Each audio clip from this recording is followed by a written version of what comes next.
gérer ensemble cette crise que nous traversons depuis le début du mois de mars. Cette crise est la crise de l'Université de Thiès, elle est donc la vôtre également. Et donc, c'est ensemble que nous allons pouvoir trouver une solution.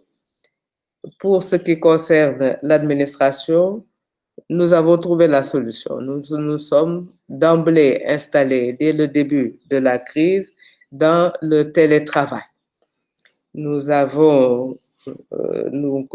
travaillons via Internet et les agents sont présents physiquement. Le secrétaire général est présent physiquement chaque fois que de besoin. Les chefs de service donc sont là lorsque leur présence physique est nécessaire, mais toutes les opérations qui ne nécessitent pas la présence physique des agents, toutes ces opérations-là, nous les faisons via Internet.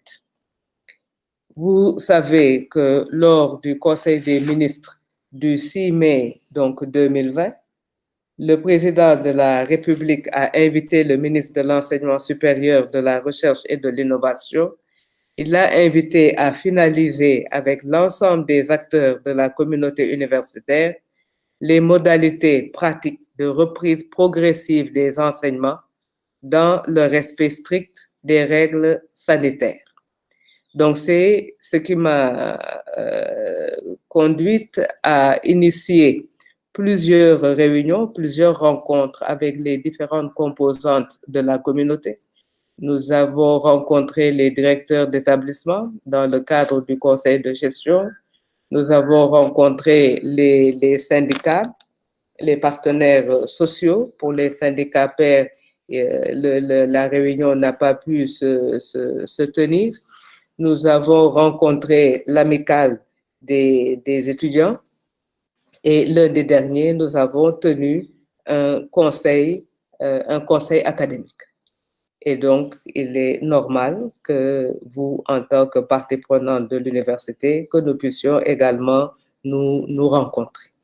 Donc, ce qui est ressorti de ces différentes rencontres, c'est que de la même manière que l'administration a recours au numérique pour continuer à assurer son fonctionnement, et grâce à Dieu, les dossiers ne s'accumulent pas, nous n'avons pas d'instance au niveau du rectorat, et il a été donc retenu d'essayer également d'assurer la continuité pédagogique en attendant que les cours reprennent.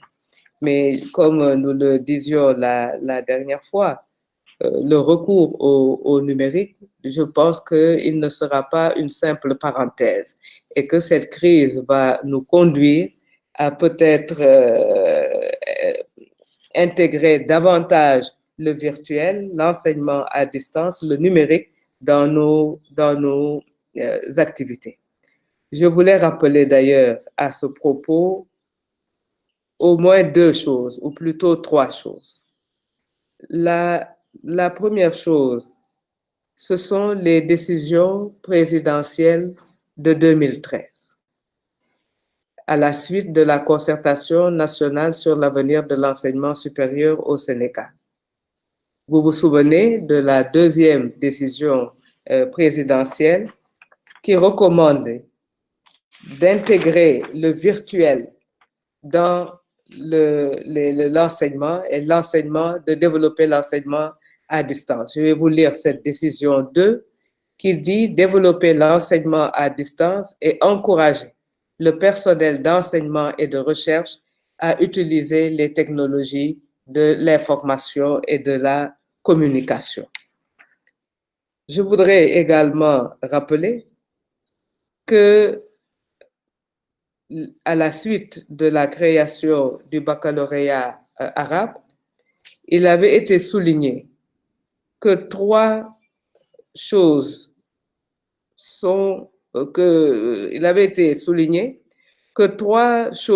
qui semblaient parfois négligées devaient être au contraire revalorisées. La première chose, c'était le bac arabe. l'on avait dit que le bac arabe semble dévalorisé par rapport au baccalauréat général. On avait dit que l'enseignement en présentiel semblait valorisé par rapport à l'enseignement à distance et que, troisième chose, l'enseignement public semblait dévalorisé par rapport à l'enseignement privé. Donc, le texte disait qu'il fallait savoir que le bac arabe et le bac général, l'enseignement en présentiel et l'enseignement à distance, de même que l'enseignement public et l'enseignement privé, sont d'égale dignité. Et je crois qu'en cette période-ci, où l'on parle d'enseignement à distance, il est bon de le rappeler pour dire que l'enseignement à distance, le recours au numérique, ce n'est pas un pis-aller. Ce n'est pas à défaut d'enseignement présentiel, on se rabat sur l'enseignement à distance, mais il faut savoir que cette modalité d'enseignement est également une modalité qui est d'égale dignité que l'enseignement présentiel. Et à ce propos, le représentant du ministre au conseil académique avait rappelé que l'UCAD peut s'enorgueillir d'une vingtaine d'années d'expérience dans le domaine de l'enseignement à distance à travers les activités de l'EBAD ou encore à travers les activités de la FASTEF. Et j'aimerais finir sur un autre élément qui me semble important, c'est l'orientation STEM de l'Université de Thiès. L'Université de Thiès est une université de métier, est également une université qui est orientée vers la science, la technologie, même si nous avons le bonheur et le privilège d'avoir une UFR de sciences économiques et sociales à l'Université de Thiès. Donc, tous ces éléments font que, en ce moment, donc, ce qui est ressorti du conseil académique et ce que j'aimerais donc partager avec vous, c'est que l'Université de Thiès doit résolument s'engager dans la préservation de la continuité des activités pédagogiques. Et que d'un second point de vue, ce qui nous permettrait de préserver cette continuité pédagogique, c'est justement le fait d'avoir recours au numérique, d'avoir recours à des activités en ligne